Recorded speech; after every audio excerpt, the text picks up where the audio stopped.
It's the Pete Sousa Show. Sports, Pete.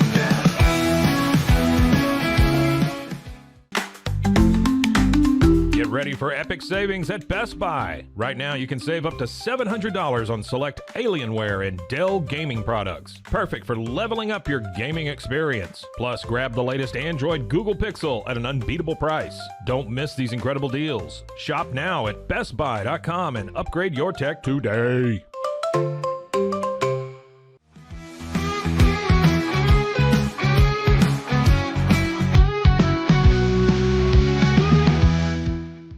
We definitely love our relationship and love Extraco. It's been an amazing experience. They made the PPP process easier. They were reaching out to me saying, what can I do to help you? That made a huge difference because my stress level, when we shut down, to afterwards was night and day. Our experience with Extraco has been phenomenal since the very beginning, so we love Extraco.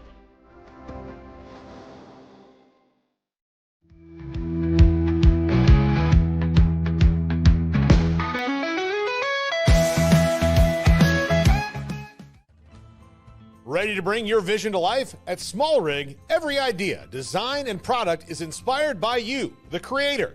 With our industry-first under co-design mode and the Dream Rig free customization project, we unite with global creators to turn big dreams into reality. Whether it's a cage rig or mount, Small Rig's versatile gear is built to elevate your craft. Small Rig, where your creativity meets our innovation. Go to smallrig.com.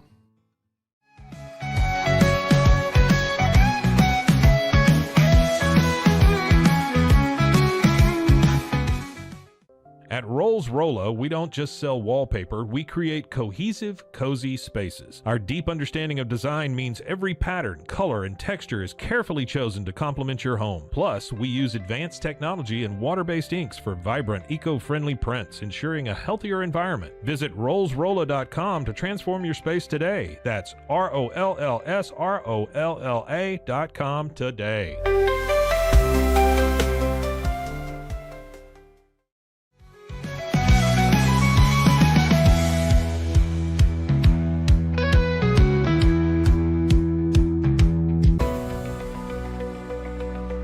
At 25 Home, our ultimate goal is to provide you with a transformative experience, making each day feel like it has an extra hour. We believe your home is more than just a space, it's a sanctuary where comfort, relaxation, and happiness thrive. Discover the difference at 25 Home today. Shop now at 25home.com.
The Alico building here in Central Texas. Scotty, can you do a little more zoom? We were a little more zoomed in earlier.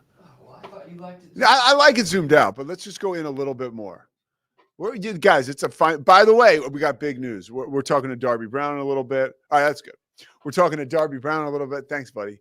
Darby, obviously, at CBS Austin, the Texas Longhorns, a women's basketball team, headed to the Final Four. Darby's been covering the team all year long. They have a game Friday, obviously, in the semifinal against South Carolina. Darby's going to talk about that. She's also going to chat with us about Arch Manning and the pomp, the circumstance, the excitement, the real, legitimate, deserved hype surrounding that kid as he gets set to start his first season under center for the Texas Longhorns. Probably one of the most important jobs in the country outside of being president. at least if you ask people in Austin. So we're going to talk to Darby. Also, Cam's coming up in a little bit. Cam was on a hunger strike until Rafael Devers got a hit, and he did get a hit last night. And it was interesting because it was an idea I had a couple of days ago because I saw that Devers hadn't had a hit all year long. So I challenged Cam not to eat until he got a hit. I didn't really know he was going to say yes. And then he did. And then it had been like almost 24 hours since the kid ate. And we were like in the third or maybe the fifth inning, and Devers was 0 for 2. And I was like, and we were on a group text, the sports text, and Corey, our boss over here, was involved. And like, we don't necessarily have like, I don't know, HR. Well, if you were looking for an HR department up here, you probably have to keep looking. And so I was like, is Corey going to stop this? Because he is HR. And, Cam, we don't want him to get sick. And I was actually on the Cameron Park Trail yesterday.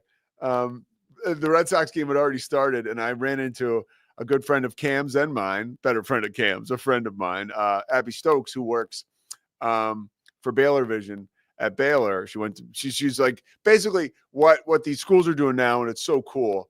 ESPN comes to these schools and helps them build out control rooms so these schools can have young professionals like this woman, Abby Stokes, can kind of run the control room. Abby's like a coordinating producer that I would work for at ESPN, but now she's like a coordinating producer at Baylor. She runs their control room. It's one of the nicest control rooms in the country, and that's not a lie. It's at Baylor.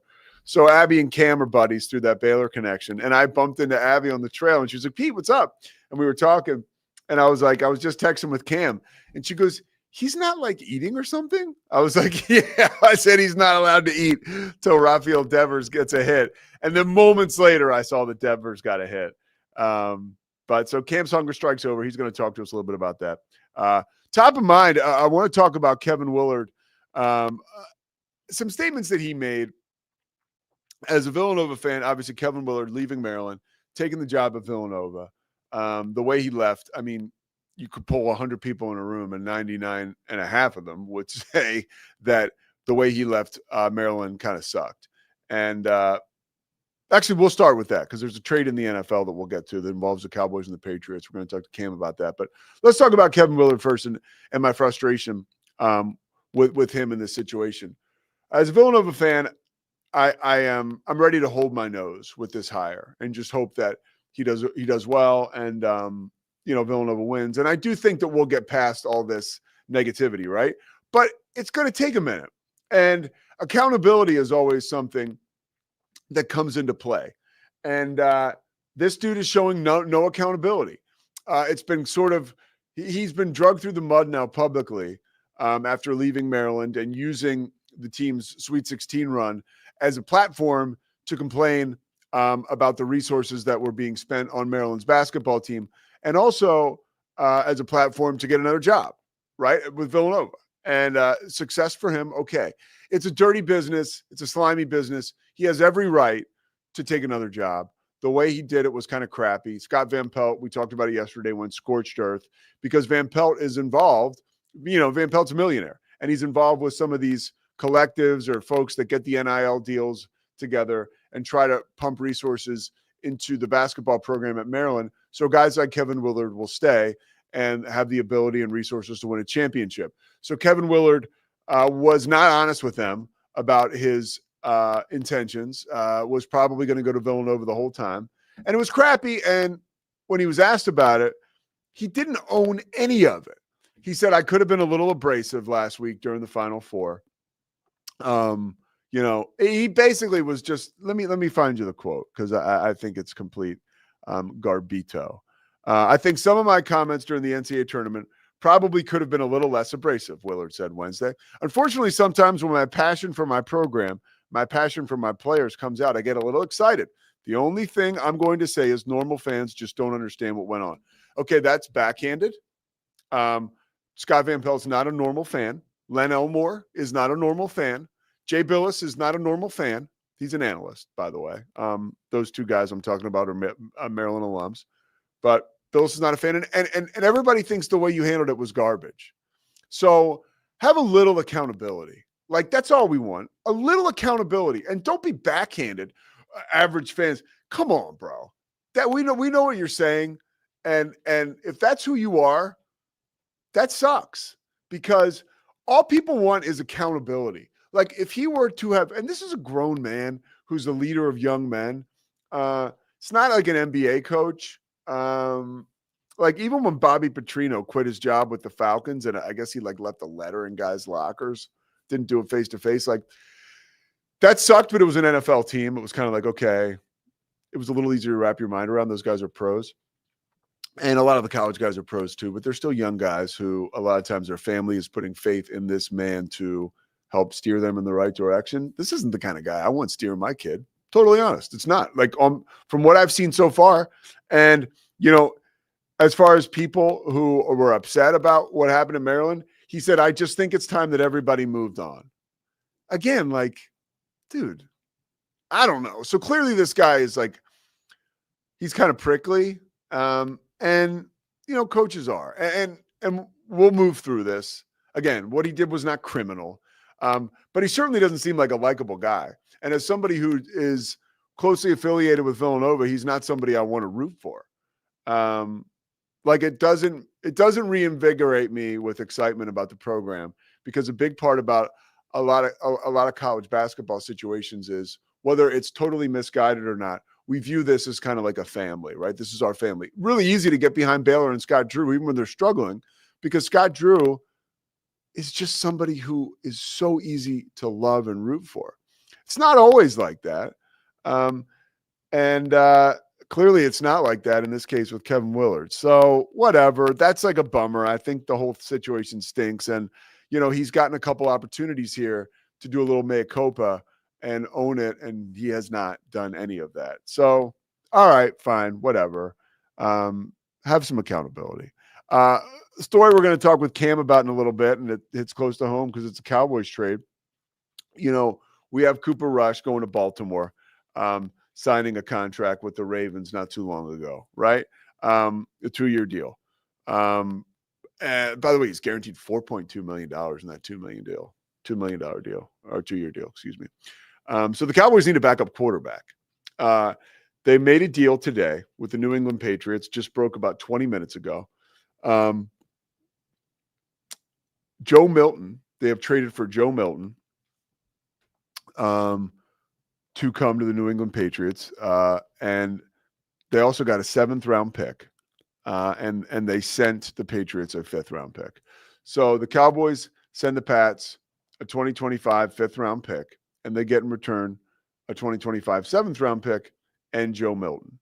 I have no excitement about Joe Milton. I don't. Is he your backup? I guess. I mean, he was a really good quarterback at Tennessee. Has a limited time playing in the NFL. You were probably better off with Cooper Rush, to be honest. But okay, Milton's played one game. And it was against the Bills, and they won the game. He started the game. He had a touchdown. He played super well. Oh, really? Yeah. All right, here comes Scotty. All right, so let's go, Scotty. To me, this is not an exciting move at all, but I'd like you to tell me why I should be excited. I think Joe Milton's really good. Oh, here we go. By the way, we didn't talk about this at all. No, not at all. I didn't know this was a topic today. Well, no, the trade just happened. We got to talk about it. You're a Cowboys fan, so Yep. Are you happy to see this? Very, very. I think Joe Milton is what the Cowboys were hoping Trey Lance would be. And by that, I mean successful college quarterback, very athletic, very high upside. I think when they signed Lance, I was like, oh, he's going to push Dak. Not close. But since Dak has had injury trouble the last few years, like last season, I feel like Cooper Rush can spot fill in. But if I need him for 10 games, I'm not confident I'm going to win. We saw it last year. Right, exactly. Yeah. And I think everyone was hoping Trey Lance, oh, he's dynamic. He's going to earn this, and he can win you football games. He's not that guy. Like, No. wasn't that guy in San Francisco. can't beat out Cooper Rush to play. You're not that guy. They both pretty much had an open audition last year for They that did. job, to solidify that backup job. Right. And they both. And again, bungled Cooper it. Rush, no shade to Cooper Rush. Like, if a quarterback goes down and misses a half of football, I'm very happy to have Cooper Rush playing football. He's doesn't turn the ball over. He's what you want in a backup Well, QB. I saw him turn the ball over a couple times. Well, at that Eagles not game this year. not as much as Anthony Richardson No. or some starters in the league, Yeah. Justin Fields. But I think Milton has legit upside. He played very well when he did get to play this past season, and I like it. I like it. Okay. So This is one of the first things the Cowboys have done where I'm like, let's go. It's funny. The Cowboys bar is so low now that no, really, like a positive move for an also ran backup 1000%. quarterback. It's like, oh, okay, this is legit. All right, so you got Joe Milton. Scotty's happy. Bear the Truth is not happy. What is it? Good. Finally, we got a sobering comment here. What do He you says, say? Cooper, come back, please. But I think, the Cooper Rush conversation, and even you could lump Trey Lance in this, were the Cowboys so bad last year that it was impossible for any quarterback to have success? Yes. Yeah. I mean, because Cooper Rush was playing, as opposed to years ago when he stepped in for Dak and I think went 2-2, Mm-hmm. and clearly serviceable as a backup. This year he was like, the Sam Darnold term, right? Seeing ghosts. Like he would drop back and it was like just a complete chaotic mess. Yeah. And he had Well, no confidence all year long. The Cowboys have not had a good offensive line for 2 or 3 seasons now. That doesn't help. Well, and no running game doesn't help either. No commitment to it. No. And that's where last offseason we, let's Derrick Henry, I can't pay for him. Here's Ezekiel Elliott. Yeah. What are we doing?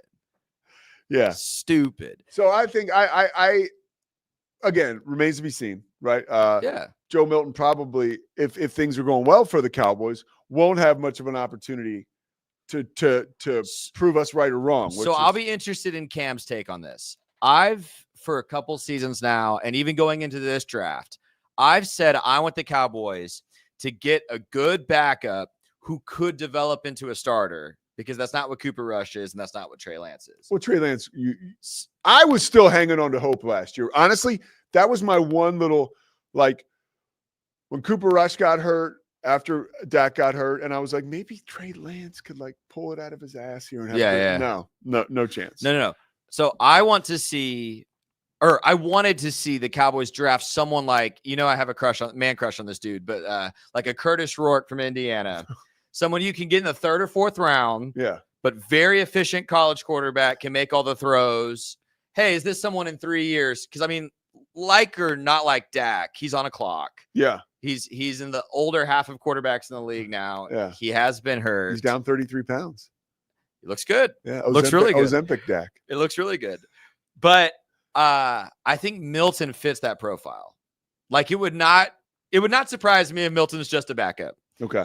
It would also not surprise me if 2 years from now he's the Dallas Cowboys starter. All right. I think he's that talented. All right. I will be very interested to see what Cam has to say. Yeah, I want Cam's take on this too. Because we know Cam has a take. So we'll talk to Cam coming up here in about 5 minutes. We'll take a quick break here in a couple moments. He's finally had the opportunity to eat. The question everyone has is, what did he eat first? Was it a gummy or was it actual like food, something from food groups? I don't know that gummies count as food groups. We'll find out. I think he was most upset that he wouldn't be able to eat the gummies because the gummies would bring on more hunger. So the whole thing was very, very nerve-wracking for him. And it was nice to see him squirm. We actually had thoughts of we threatened to do reaction podcasts, but I was out and about after this all happened, after Devers got a hit. I will tell you something I saw last night. We're so sports heavy now. By the way, do you know, well, we'll talk. I'll do a little research about this, but I've heard things aren't going great with the Crown tournament, the college basketball tournament, but that's a whole nother story. I watched a documentary last night about Blake Lively and Justin Baldoni. It's on HBO. It's well done. We talked yesterday about it's really hard to get the real story on a lot of things, or like a good story with some bones to it, because there's just not that many documentaries that are made well nowadays, and people aren't reading as much as they used to. So people were relying on like lukewarm documentaries to get a story. This was not a lukewarm documentary, and it's on HBO or Max or whatever you call it. Man, it was good, and they give you all different sides of it, and what like a dark web PR version of like you just got to watch it yourself. I still don't know. I mean, at the end of the day, I still don't know who was right or wrong. I think that Blake Lively. Here's my take on this. Blake Lively is running in such rare air as far as like famous friends are concerned. Her husband, Ryan Reynolds, her level of fame, hanging out with Taylor Swift, that it's hard for her to be grounded in any way possible. I think those people that get that famous, like that level of fame, are just checked out from real society. And I think that sometimes that leads to certain behaviors that are just like spacey and kind of like, what? And I think that's where Blake Lively is. The Baldoni guy I can relate to. He's a people pleaser. He seems like a nice guy. And he just got totally overwhelmed and overpowered by the monster of a star that like Ryan Reynolds is, that Taylor Swift is, and the Blake Lively is. But I would recommend watching that documentary. I was spellbound the whole time. And I learned a lot because I had read, here's the deal. With the way that we consume news now, social media and the like, there's so many little piecemeal things that hit us on a daily, on a day in the news cycle that you're like, oh, okay, I remember when Baldoni sued the New York Times now. I remembered when Blake Lively sued Justin Baldoni. I remember when that video came out of them doing the slow dance in a scene that she complained about where he was being a little frisky. When now they have the video and his attorney put the whole 11-minute video out, and maybe a little creepy, but I don't know if it would be assault. There's the one character is that it takes you into Hollywood. They sit you down. They have the intimacy coordinator from that movie, The Last of Us, and the intimacy coordinator like comes on set. The intimacy coordinator is like this has got to be a 20-something, maybe early 30s girl. She's got the tats going. She's definitely alternative. So at first you're like, wait, what's this? Like, and then you're like, oh, this chick's super cool. And she was very down the middle and just like, I learned a lot about spaces that I don't want to maneuver in ever. But it's super interesting to get the behind the curtain. I think it's extremely well. I think you should watch it if you have any interest in that story at all. I got interest in what Cam Stewart is saying. I want to see what Cam thinks about this trade. We'll talk to Cam and then we'll talk to Darby.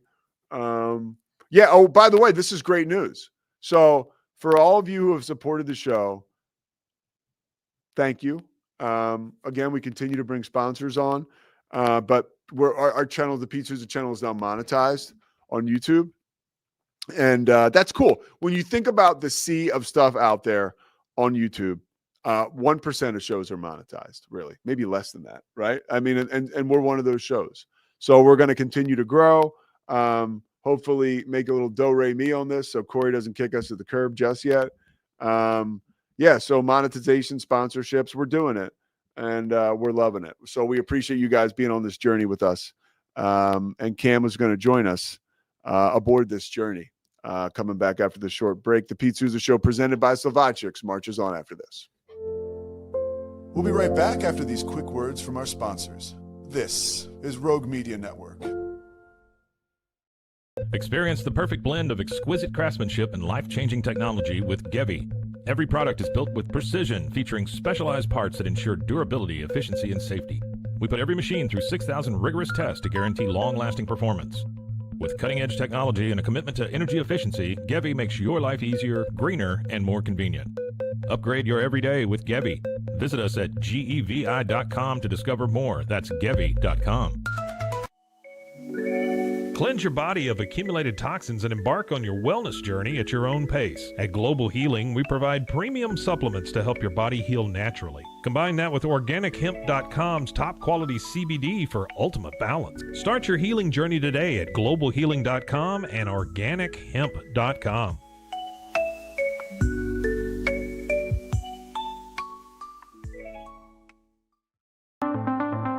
Transform your workspace with Hanomi Ergonomics. From adjustable chairs to standing desks, we provide solutions for comfort and productivity, whether at home or in the office. Improve your posture, reduce strain, and work smarter.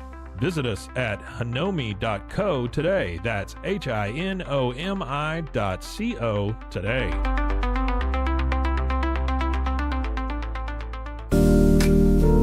Experience the future of secure private cloud storage with Internex. Protect your files with end-to-end encryption, ensuring your data stays private and accessible only to you. Enjoy seamless, fast storage without compromising security. Visit internext.com today and take control of your digital life. That's INTERNXT.com today. Calling all Marvel fans, get Marvel Unlimited and unlock over 30,000 comics featuring your favorite heroes and iconic stories, all available to read anytime, anywhere. Whether you're into classic tales or the latest adventures, there's something for everyone. Don't miss out. Head to marvel.com/unlimited today and start your Marvel journey now. And now, back to our show. Cam Stewart. There he is. Hey, they just call us the monetized boys over here. You know what I'm saying? Yeah. The Mana twins. So now we can join. We can now join Toll, right? You know, Pretty much, yeah. what's up with Toll? What do you mean? How's he doing? I don't know. He seems to be doing okay. Drake Toll, you can catch him. That's a friend of both Cam and I show. Locked on 12, Locked on Big 12. Big 12. Yep. And he is the Savannah Bananas. What do they call his job? I don't Party know. Animals. Yeah, the Party Animals is the team. Yeah. I don't know what his job description is. I mean, I'll tell you what. He's like flat out entertainer, man. He's like a rock star on tour. I mean, Yeah. he truly is. Yeah. Cam, we can agree that Toll has it going. All right. By the way, yesterday I'm walking in Cameron Park, and I'm finishing up my little stroll, and I bump into our buddy Abby Stokes, and I'm like, Stokes, I was just texting with Cam, and she goes, he's like not eating or something. I was like, well, he can't eat till Rafael Devers gets a hit, and then moments later, Devers gets a hit. The hunger strike is over. Take me inside. Was there anxiety? Some of the emotions yesterday? Was there panic when he's 0 for 2 and you're thinking, how am I going to play this out? No, it was just hungry. Like it was, and it didn't even end up going that long. I think we had it just under 22 hours is what it was. The thing that was getting annoying was just talking to my girlfriend about it. She was like, this is not healthy. You can't be doing this. Please don't do this. She's like, you can eat something here. I won't tell anybody. And I'm like, no, I'm not. Like, there's a good chance this guy's going to get something in the next 36 to 48 hours. Like, I'll be fine.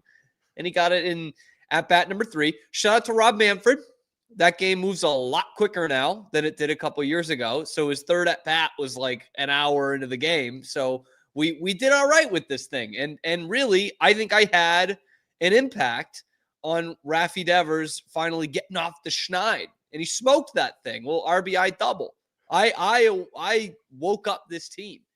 I thought about doing one for Tristan Casas afterwards, who was 1 for 19, but he got a hit too. So did you celebrate? Yes. I made myself a peanut butter sandwich right away because I didn't want to overdo it. I didn't want to just throw down into a bunch of fried food or anything. I was like, look, just ease into this thing. But yes, it was loud in here when Rafi Devers got a hit last night. I imagined it was. Yeah. All right, congratulations. You're a great sport for even doing that. I was a little concerned. To be honest with you, I was like, geez, if he doesn't get a hit tonight, like I might be worried about my little buddy in Chicago. I was thinking about that. Like maybe we should call it off. I could tell Corey was a little like unnerved. Like, you know, we were talking earlier, we would have to spend all day looking to find the HR department and we wouldn't find anything over here. So I was like, I don't know if Cam can continue to do this, but you got it done. Joe Milton, we wake up this morning, traded to the Cowboys. Quick thoughts on that. Honestly, I have a tough time finding this to be a good deal for either side. I mean, for the Patriots side, we had heard rumors that teams were ready to throw around a 3rd-round pick, and that would have made a ton of sense. I talked about this on my show yesterday. That's like no brainer. Like you picked the guy in the 6th round last year. He's not going to be your quarterback. But you also picked a guy in the same draft class as your franchise quarterback. So he's not going to play. If you can get a 3rd rounder for him, like that's automatic, no problem. And now we're hearing that there are also other teams that had better trade offers. You know, there's a list of 4 or 5 teams that had better trade offers than what the Cowboys put out.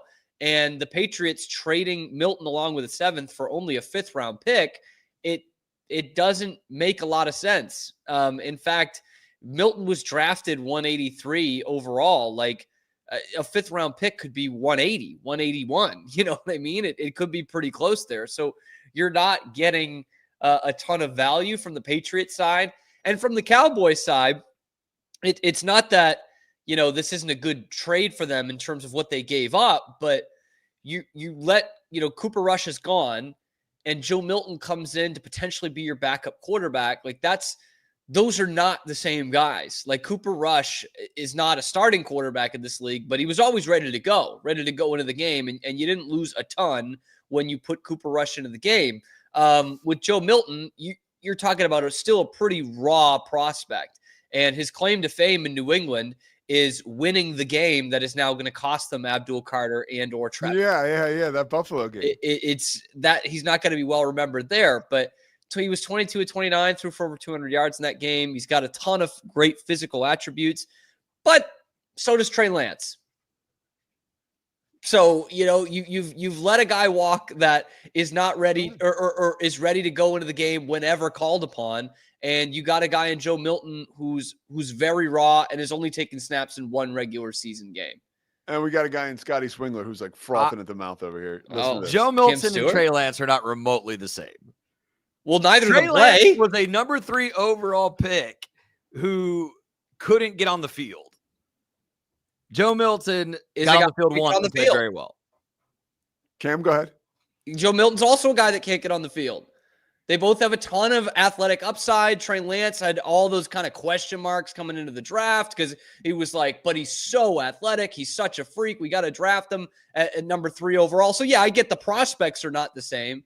But here in the league, like Trey Lance doesn't play. Joe Milton doesn't play.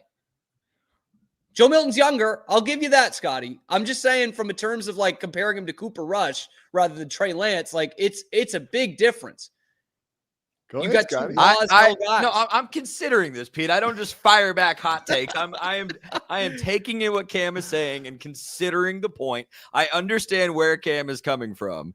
I just think like there's a huge difference between a guy who was drafted to be a backup, has played very well when he's played, versus a guy who was drafted to be a starter and was beat out by a 7th round pick inside the same team. Well, yeah, that's true. Absolutely.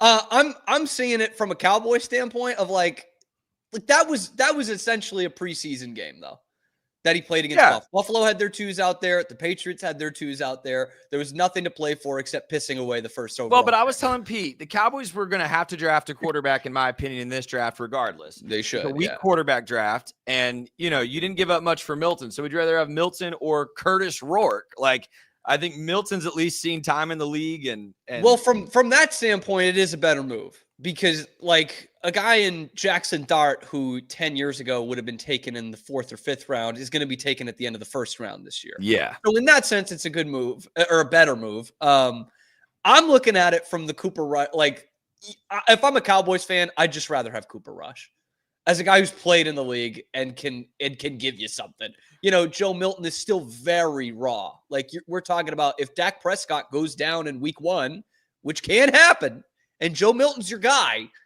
that's a tank road right there. I'm not sure I agree. Oh, Scotty, come on. I got to get with Cam on this. The guy's got one game that was a complete BS game that he played well. And he can do a hell of a backflip. Yeah. And like, look, again, Joe Milton might be Cooper Rush in a couple years in that he is a guy who could spot start and be a good backup. Yeah. But again, as much as we talk about Jackson Dart now being in the 1st round, that was the same case for quarterbacks last year. There was still a bank rush for quarterbacks last year, and he went in the 6th round. Good point. They took a flyer. You know, well, He's Cam exciting. He's exciting. He'll make some plays. And that preseason, Cowboys fans will be falling all over themselves. I'm telling you, he's going to make some plays.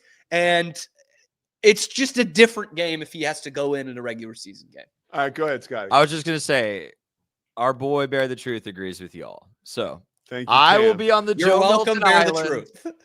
I think it was a good move. We will see.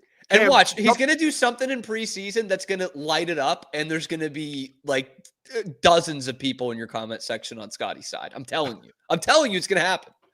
All right, hold on, Cam. By the way, you're And I did think they could get more. So you're okay. Your connection is kind of shoddy, but that could be all yeah, right. no, it's probably me. Okay, hold on. Two more things. Okay, Justin Baldoni, Blake Lively. Who you got? I don't know the first person. You don't know who Justin Baldoni is? No. All right. I So don't know all who right, that is. moving I on. don't know. Another hot Blake topic for you. All right. So Know who Val that is. Kilmer, okay, Yeah. passed away. What's Val Right. Kilmer's best movie? Oh, dude. I mean, it's probably Heat. Yes. I do like him as Jim Morrison in The Doors. That movie, it's kind of silly, it's kind of dumb, but I think he's fairly true to the character. Yeah, I he does kinda a great like it. job. He does a Yeah. great job in The Doors. That Val Kilmer was electric as a performer, Yeah, as he's an pretty actor. good. Yeah, he was Batman, his Batman, I don't know if it was that his was a rough fault, one. but That was a rough one. yeah. Yeah, Heat was my favorite Val movie as well. All right, last one before we let you go. We got Darby Brown coming on next. What the hell with Jalen Celestine? I was bummed. He was the one guy at the end of games that could get a shot off and make it. I've been saying that for the past 24 hours now. What are your thoughts? Any idea? What are you laughing at? Any idea? Banging that drum for 24 hours. Damn it. Almost as long as you starved yourself. What My are your thoughts on that move? So I'm again kind of somewhere in the middle because I'm boring. I've seen a lot of Baylor fans that are happy to see him go because he had kind of a disappointing season, and I've seen some in the minority that are like, "Oh, bummer. This guy could have been a huge piece next year." And I don't know how big a piece he would have been, but that's a starter who's coming back. A guy who started 11 games this past year. The last has some 11. versatility. Yeah, I thought he was disappointing in some of the shooting numbers. Like, I know they're okay. I think he shot 35% from three, but he shot 44% from three in his last year at Cal. You were hoping to be somewhere around 40%, and Baylor really needed that this year. They didn't have it. It's And I think 38%, dude. 38, is it that high? That's pretty high. Yeah. That's higher than I thought. I thought I Yeah. saw 35. Yeah, he just, but again, kind of using the eye test here because clearly my stats aren't great. He just wasn't a guy who you were like open.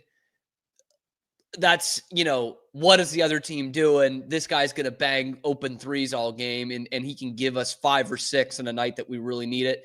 He wasn't that.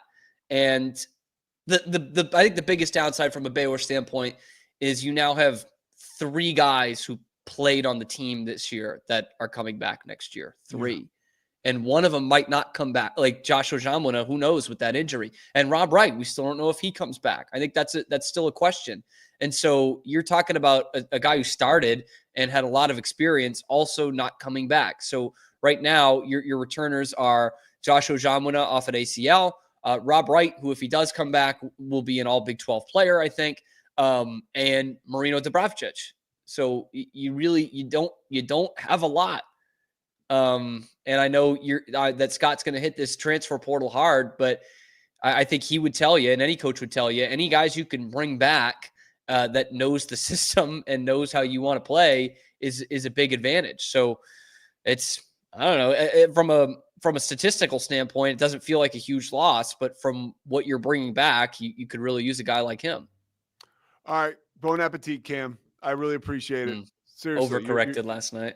You're overcorrected. That's good. You still look good today. All right. Cam Stewart's coming up after me. Coming up after this break, Darby Brown. Stay with us. Pete Sousa Show presented by, let me do it over here, Slovakics. We'll be right back. We'll be right back after these quick words from our sponsors. This is Rogue Media Network. Founded in 1910, Samsonite is the world leader in durable, high-quality luggage and travel accessories. Made to the highest standards, our products won't let you down. We give you the confidence to get out there and explore. Inspired by the past, devoted to the present, and built to inspire a multi-generational future, Samsonite is here to elevate your journey. Travel with Samsonite and pack confidence every step of the way. Shop now at shop.samsonite.com. Samsonite.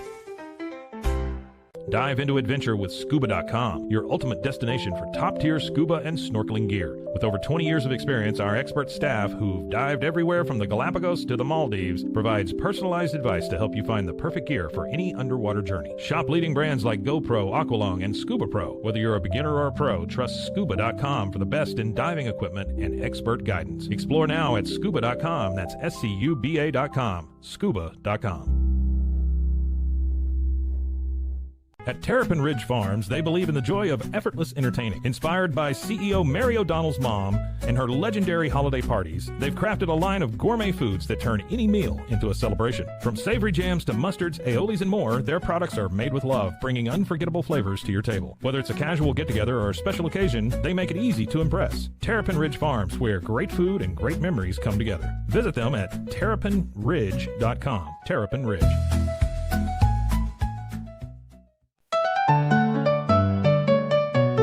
Want to turn your passion into profit? With Blogify, creating a blog has never been easier.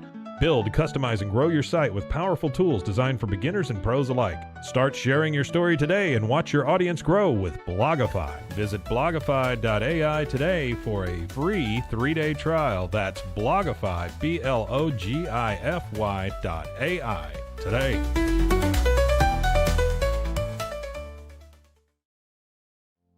And now, back to our show.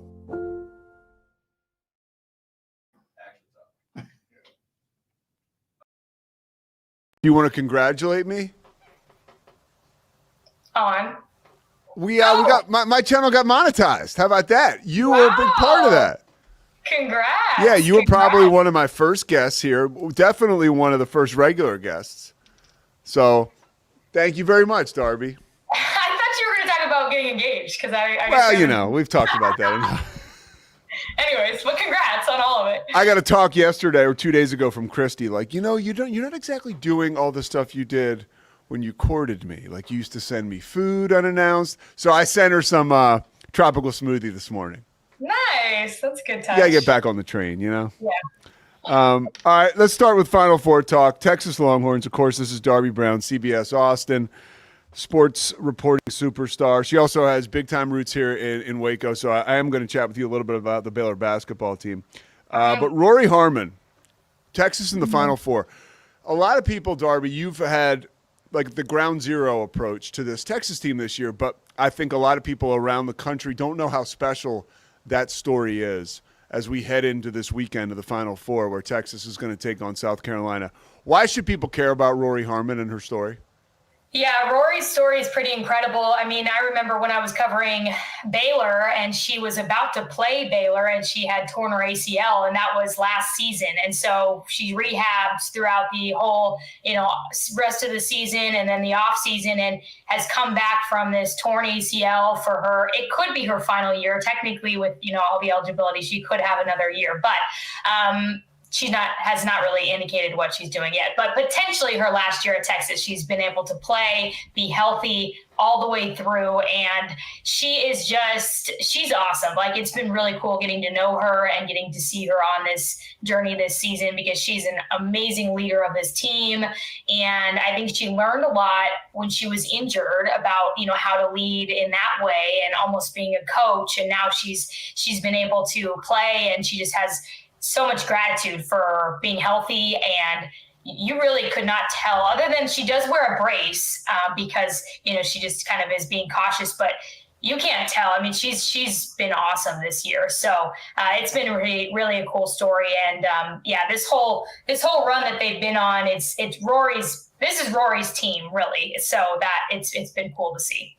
Now, if Rory's the star of this team, who's the best supporting actress? Who is going to have or need to have a big semifinal game against South Carolina, and hopefully they can ascend to the championship and have an opportunity there? Who's the second fiddle?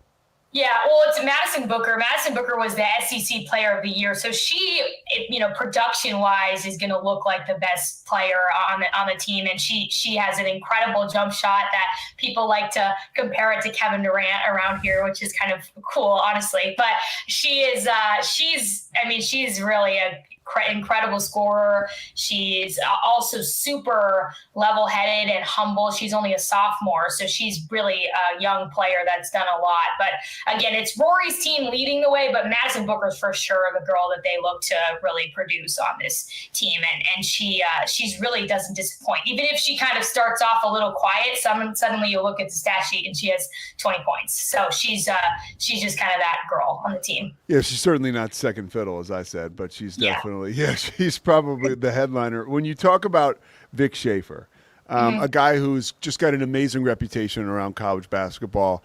or career and record speaks for itself at Mississippi State. What is he like to cover?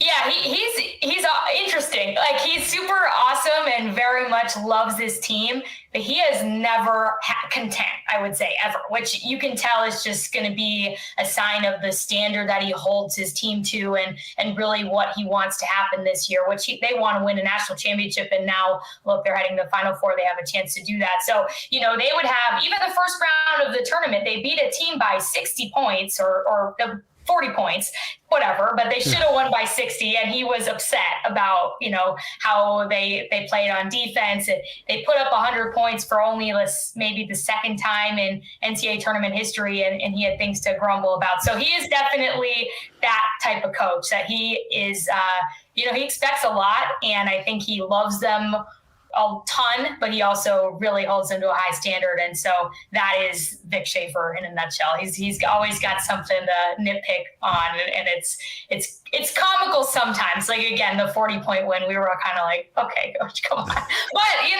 it is what it is. And the girls, they buy into it. They weren't happy either after that game. So, that's kind of how it goes. How does he treat the media?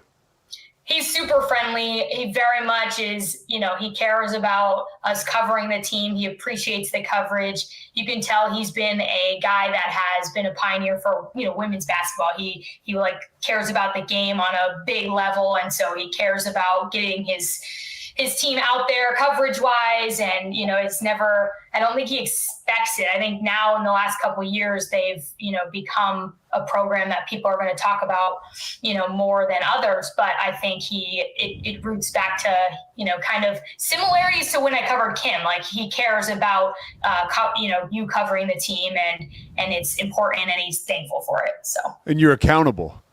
Yeah. Yeah. This matchup, people are saying first team to 50, South Carolina, Texas. Mm-hmm. How do these teams match up? What are you expecting as somebody who's watched Texas all season long?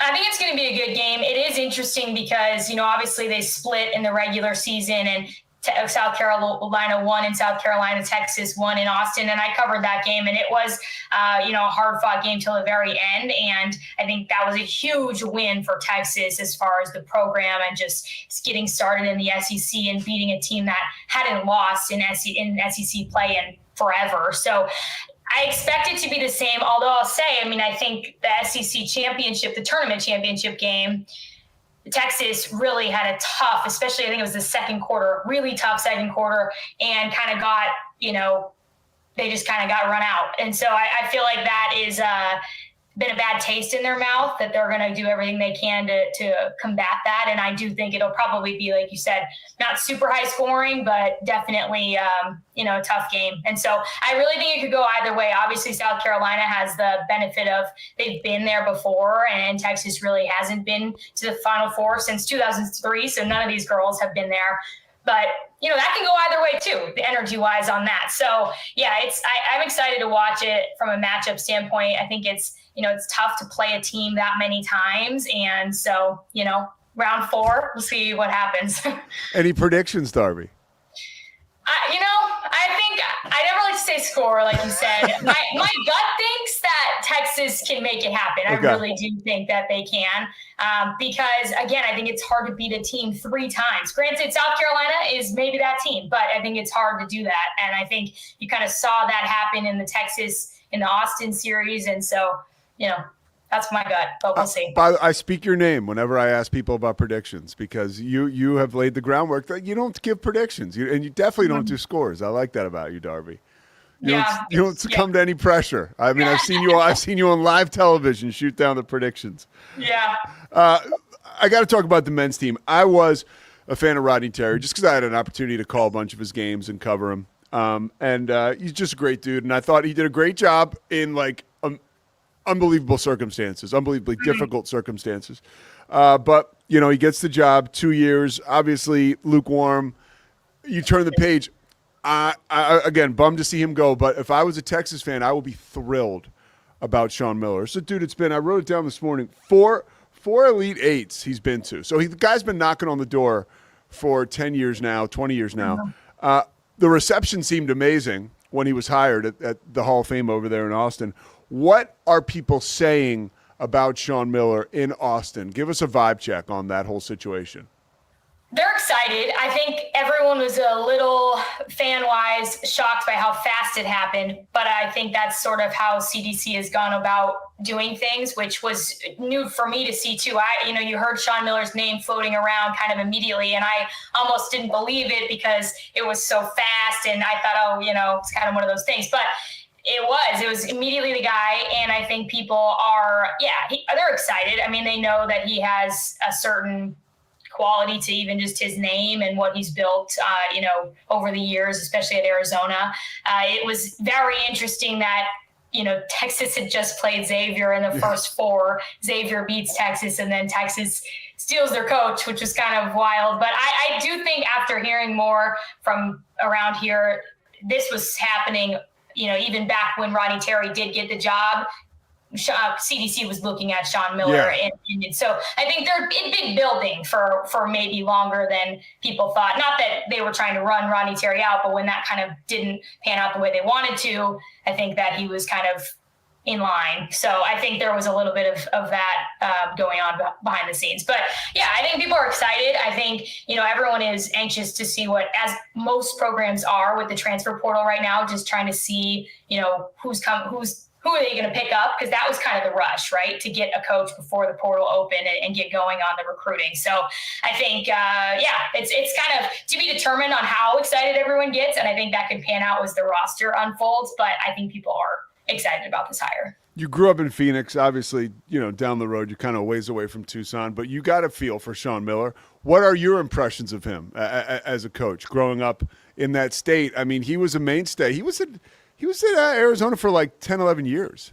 Yeah, I think 12 years. Yeah, he was there for 12 seasons. Yeah, he was there a long time. I mean, I think my impression is more so on the program he built that I grew up knowing. And again, I have Michigan roots, so growing up with any tie to any Arizona fan base, but knowing that Arizona basketball was a high level program and he was the guy in charge. Like that was just kind of went hand in hand. And obviously, there's a lot of support for that program. Still is. I mean, it's still doing well. Yeah. But I think Sean Miller to people in Arizona was that guy that, got it to, had it going for a long time. And so I think he has a good reputation in the state. And, that's probably what I would think. I didn't grow up a fan or anything, so that's probably the most I would say. But yeah, I mean, definitely a lot of respect for what he did there. It's funny when you talk about a lot of schools, and this is just BSing with you. Like a lot of schools, when you let's say Boston College, right? If you have a guy like Rodney Terry, like it's tough to justify moving on from him because you're Boston College. But if you're Texas, like you can like that short leash makes sense because you move on to Sean Miller and you've got Chris Delaconte as your AD.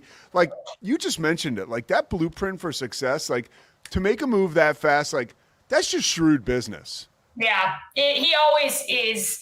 And the best ADs are, they've always got something up their sleeve. They've always got a plan. They've always got a backup plan and all these other things. So yeah, I think, he wanted him and it worked out. And Rodney Terry, people will always respect what he did given the circumstances when he took over the program, especially that first year after Chris Beard was fired. And so I think, people will always respect what he did. But as you mentioned, Texas just wants to, they want to be in contention for a national championship in every program. That's kind of what they say. So when they aren't seeing that happen, they're not afraid to make a change. So that's pretty much where Sean Miller comes in. Couple more things for you. I'm curious to see what you have to say about covering Texas. It is like the cream of the crop as far as college programs, athletic departments, high profile in the world, right? From the facilities to the coaches we're talking about that you can lure there. What has your experience been like covering a Rolls-Royce program like this, where it truly is the best of the best, all the way from the athletes, the talent, to the money? I mean, they've just got so much money. How has that experience been for you?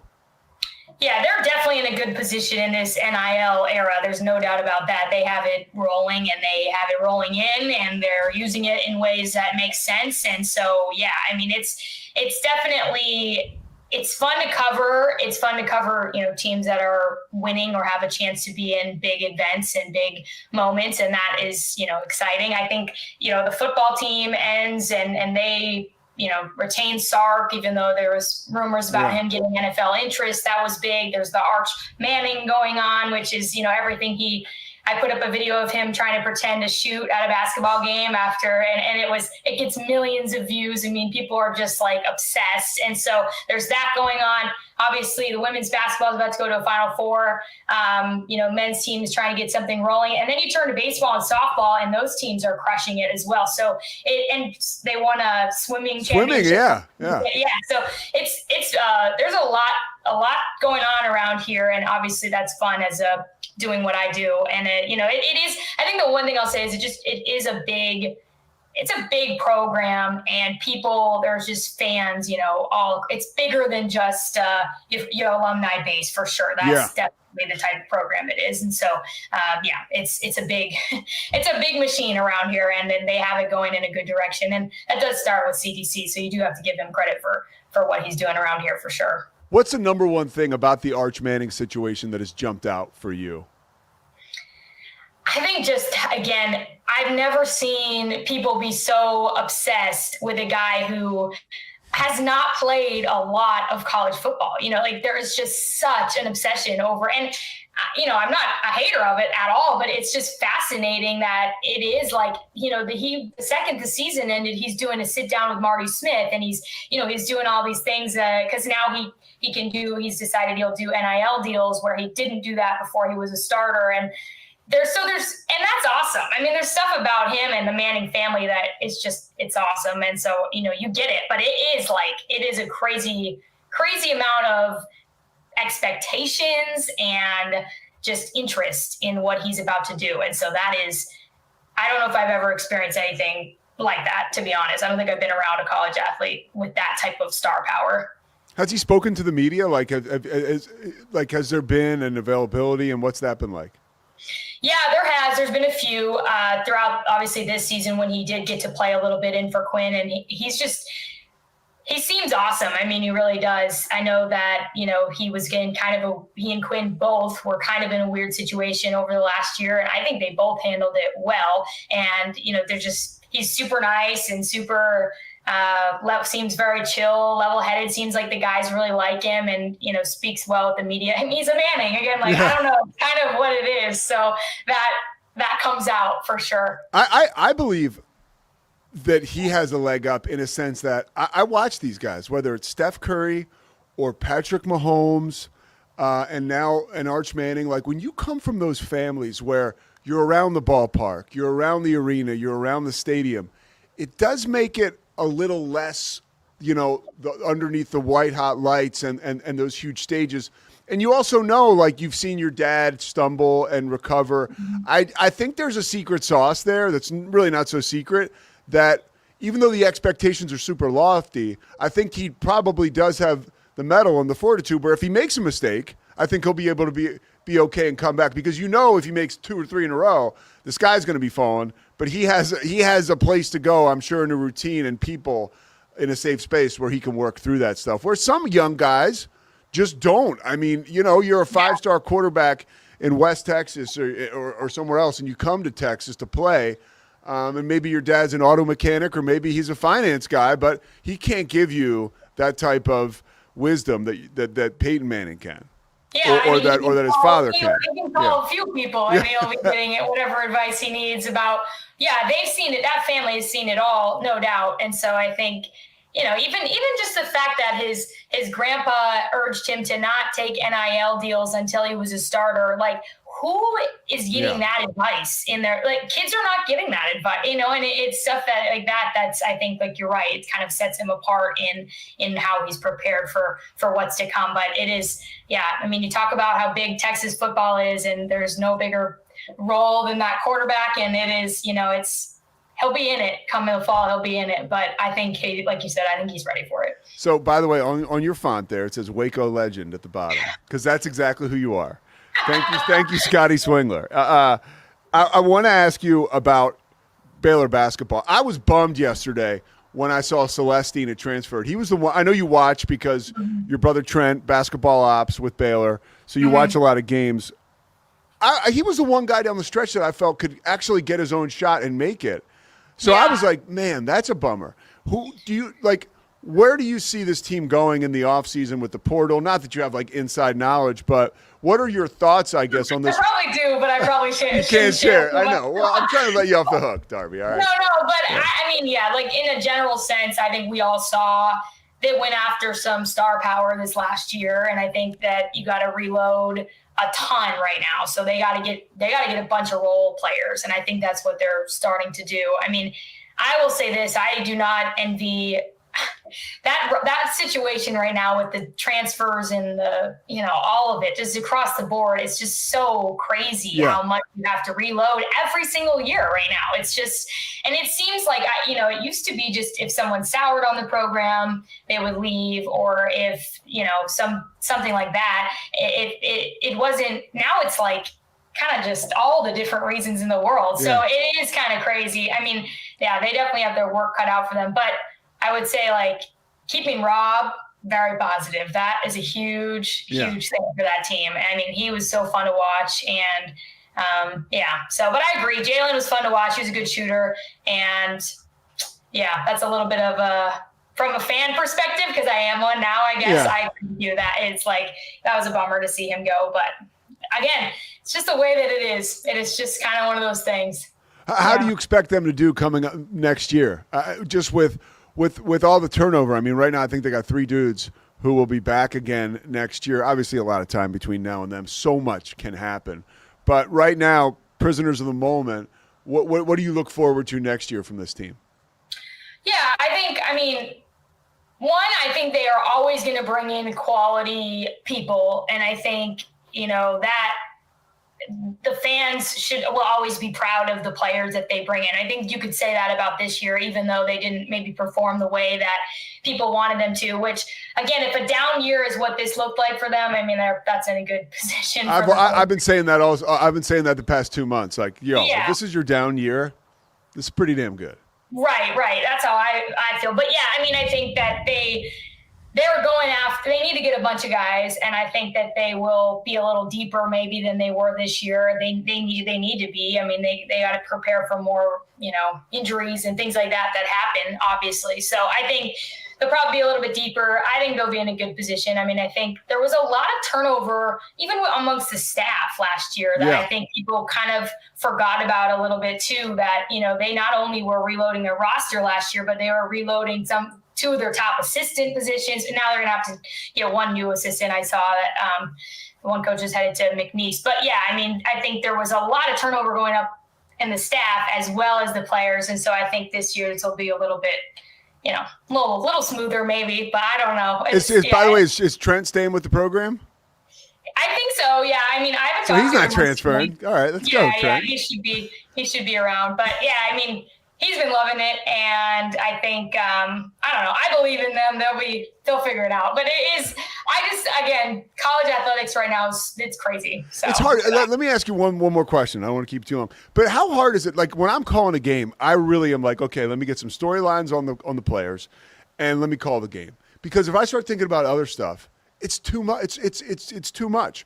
As a broadcaster now in the medium, like how do you approach your job when you have so many other things that you could report on, that are going on. How do you get hyper focused on the story you're going to do so you can present it to your audience, right, and serve them without getting caught up in all the stuff that's going on? Because it is real stuff and it's important, but at the same time, you've got a job to do, and there's just too much of it all out there. You have to whittle it down and be direct with something.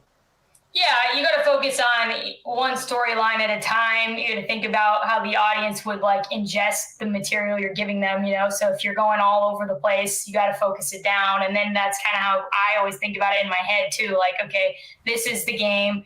This was the main point of it. And, this is what I'm trying to get across, or this is the player I'm talking about. This is what his or her story is. And that's what I'm trying to get across. But yeah, I mean, you can't get too caught up in the weeds of whatever else might be going on. You got to focus on what's in front of you, what you know, and go from there. But yeah, I will say from this stuff we're talking about with the transfers and stuff, it has changed a lot as far as how you can cover these teams, because you used to get to know these players a lot more. And now it's just so in and out that it is harder to build connections and really get to know some of these people, because it's different. It's crazy. And you've seen it all. I mean, this is like in your 10 years of doing this or whatever, 8 years of doing this, like you've seen so much. Yeah. It's true. crazy. Yeah. It hasn't, my career has not been that long, but I think back to like the 2021 national championship team for Baylor, those guys, we got to know those guys because they were here for a few years, couple years at least. Now it's like, if you get the same team 2 years in a row, that's such a luxury. So it almost doesn't happen. So it's different when you think about some of that. And it's just, it's interesting. I mean, I watched like this last matchup for Texas against Haley Van Lith and TCU. I mean, she'd been at 5 Elite Eights with 3 different teams. That's crazy. It's crazy times I mean, good for her, but also like it's crazy. And Sedona Prince has spent 4 years at Texas, a year at Oregon, and now a couple at TCU. True. I was like, whoa. All right, last thing, Scotty, you got anything for Darby? Scotty's cool. Scotty's a huge Baylor guy, so he always has a question or two. He's a huge Darby Brown fan, Waco legend. All right, Darby, what's the one thing you miss the most about Waco? You're right down the road, but what do you miss the most? Oh my gosh, I miss everything. I love Waco. I really do. I think I miss my coworkers at KWTX. I miss being around the Baylor team. But I will say, I think everything happens for a reason. It was fun to be a fan of this team this year and not be in the mix as a reporter, And so I think, But I miss Waco a ton. All right, well, Waco misses you. Darby Brown, you can see her on CBS Austin. We appreciate your time, Darbs. Thank you so much. Great insight, great energy. We'll talk to you soon. Yeah, this is early for me, as you know. So have a good day. All right, Darby. See ya. Bye. It's the Sousa Show. Sports. We definitely love our relationship and love Extraco. It's been an amazing experience. They made the PPP process easier. They were reaching out to me saying, what can I do to help you? That made a huge difference because my stress level, when we shut down to afterwards, was night and day. Our experience with Extraco has been phenomenal since the very beginning. So we love Extraco.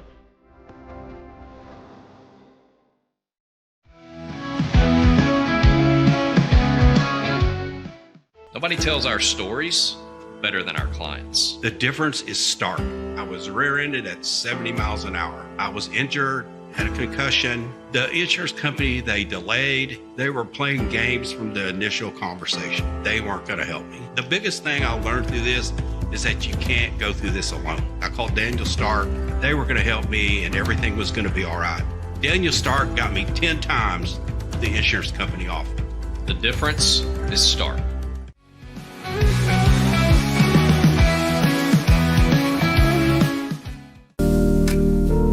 Experience the future of secure private cloud storage with Internex. Protect your files with end-to-end encryption, ensuring your data stays private and accessible only to you.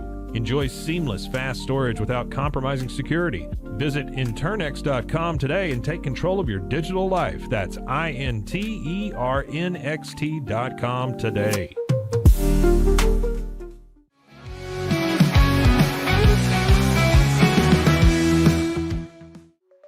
Protect your online privacy with NordVPN.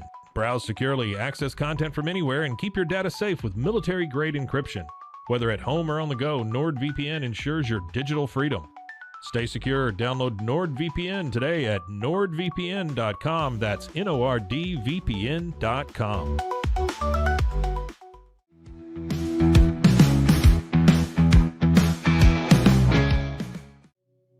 Farmhounds offers natural treats and chews made with quality products that support family farms, regenerative agriculture, and humane farming practices. Give your dog the best with wholesome, organic ingredients that promote health and happiness. Shop now at farmhounds.com.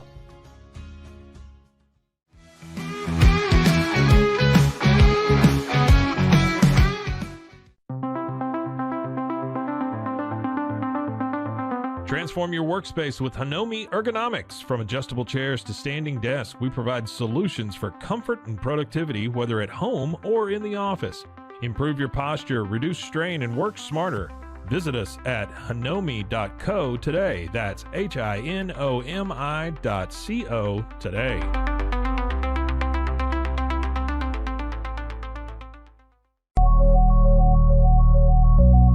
At Acasis, innovation drives us. Since 2008, we've been creating cutting-edge technology products that make your life easier. With a focus on performance, design, and customer service, we're here to help you work smarter, not harder. Join us on our journey to simplify your world. Visit acasis.com today. That's ACASIS.com today.